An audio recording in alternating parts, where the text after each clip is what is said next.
Stellantis relocated, GM shut down, 35% drop. Canada is quietly taking its revenge. Canada walked away from the U.S. auto industry, quietly, and nobody even noticed. Breaking tonight. Canada has started to step back from automatic alignment with the U.S. auto industry, not with threats, not with noise, with something far more unsettling, calculated distance. The ground shifted this week in a way that most people won't notice until the consequences arrive at their doorstep. After decades of seamless cooperation, integrated supply chains, and shared workloads, Canada has done something almost unthinkable. It questioned the assumptions that held the relationship together. It reconsidered terms that were once automatic. And the fallout? It's spreading faster than anyone in Washington expected. This isn't about anger. It's about something colder, more calculated. It's about a country that finally looked at the partnership it had built and decided the foundation wasn't worth standing on anymore. And if you think this is just about cars, you're missing the bigger story entirely.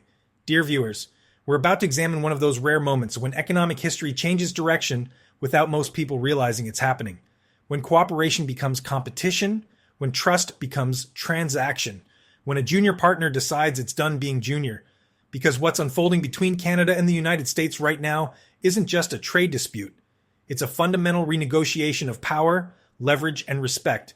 And the most unsettling part, Canada isn't fighting back the way America expected. It's doing something far more effective. It's simply walking away. For decades, the North American auto industry operated on what felt like natural law. Canadian factories built components. American factories assembled vehicles.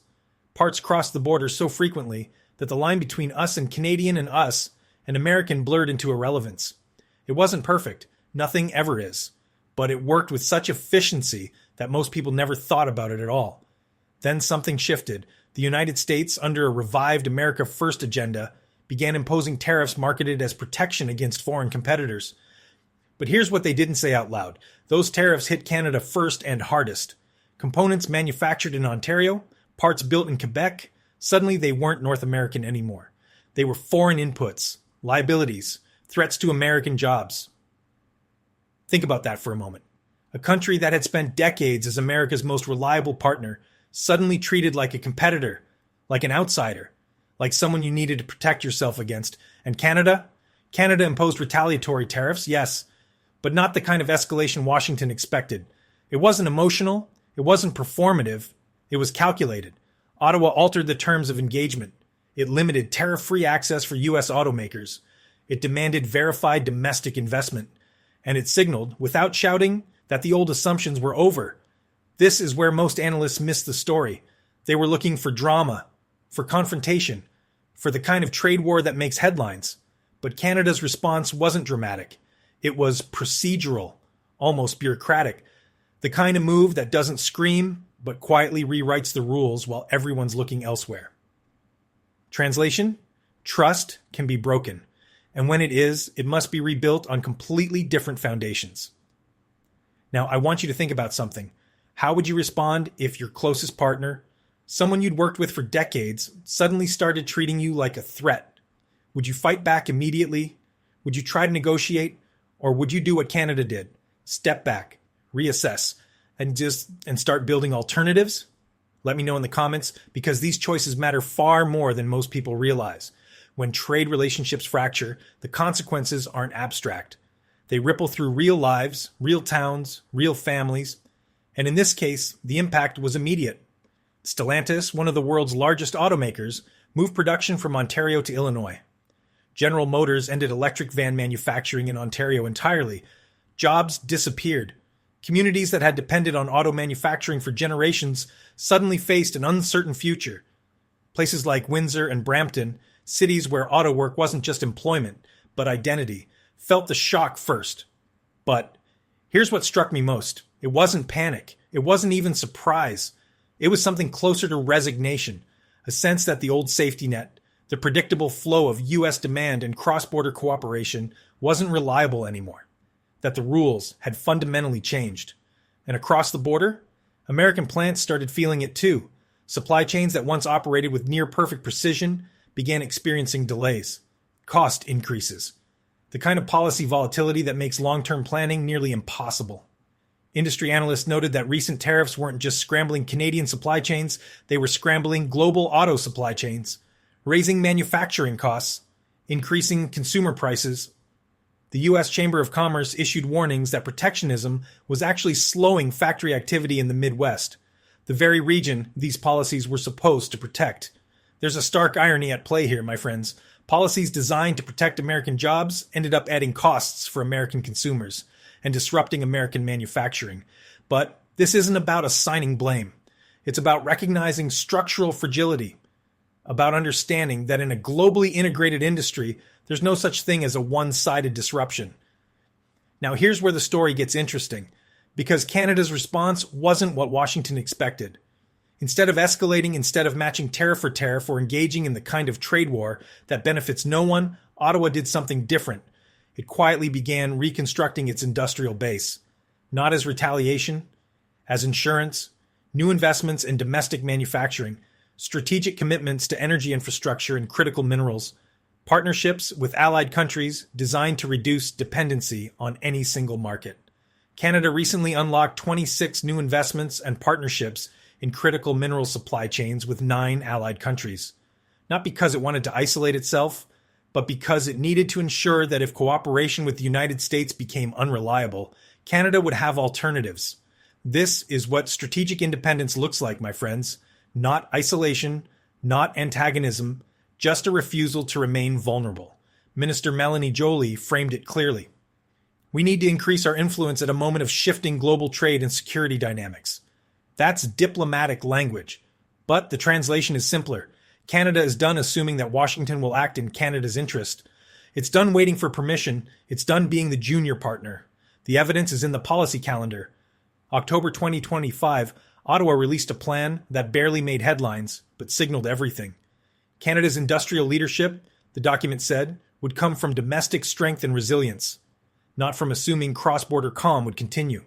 3 months earlier, in July, Canada launched an industrial policy dialogue with the EU, concrete work plans, cooperation frameworks that didn't need American sign-off.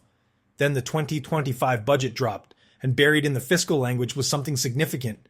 Critical minerals and energy weren't just export commodities anymore. They were pillars of domestic capability, of sovereignty. And Mark Carney, he's become the political face of all this, not through loud declarations or confrontational speeches, but through discipline and clarity. The message is consistent. Cooperation is not automatic. Access is not entitlement. If Canada is going to partner with anyone, it needs stability, mutual benefit, predictability, and respect. And here's the part that should concern Washington most. Canada isn't just defending its interests. Hey, it's repositioning itself in a global economy where being the reliable junior partner is no longer enough. Where sovereignty matters more than convenience, where respect is a prerequisite, not a courtesy. If you've ever wondered what it looks like when a country decides it's done being taken for granted, this is it. Not loud, not angry, just quietly, methodically, irreversibly different. Now, while headlines focus on tariffs and trade announcements and political theater, something deeper is happening beneath the surface. Something most people won't notice until it's too late to reverse.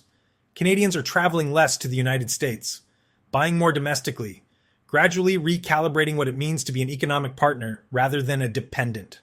Car travel by Canadians into the United States dropped approximately 35% in September 2025 compared to the year before.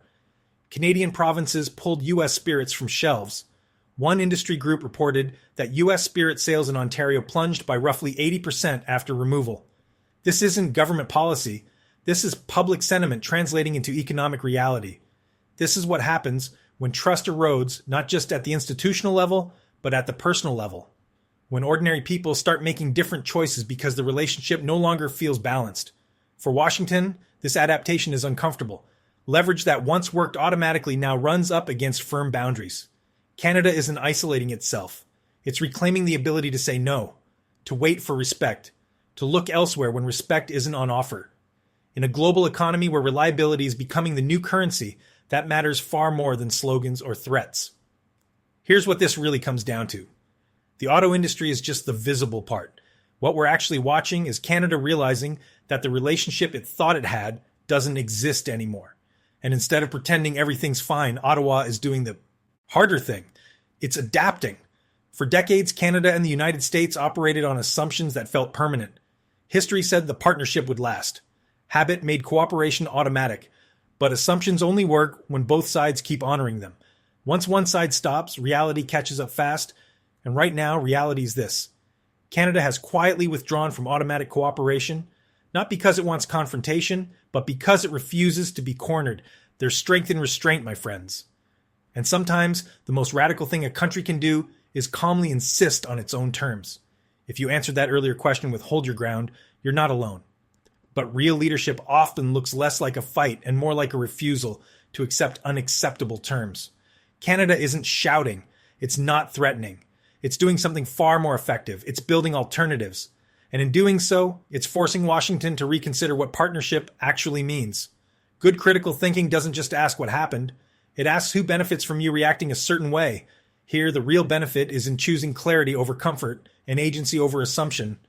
Canada's new path isn't loud or angry. It's measured, careful, and quietly determined. The real question as the dust settles is whether the United States is prepared to meet its neighbor as an equal partner, or whether it's content to watch alliances quietly unravel. The auto industry was just the beginning. What happens next matters more than most people realize. Will North American cooperation survive this shift? Or is Canada's quiet recalibration just the first move in something much larger? That question doesn't have an answer yet. But the fact that we're even asking it tells you how much has already changed. Thank you for watching. If you're interested in how these power shifts actually play out, not just the headlines, but the mechanisms behind them, subscribe for more analysis. And if today made you rethink something you thought was solid, good. That means you're paying attention. This is Canada Next, where we see the patterns before they become obvious.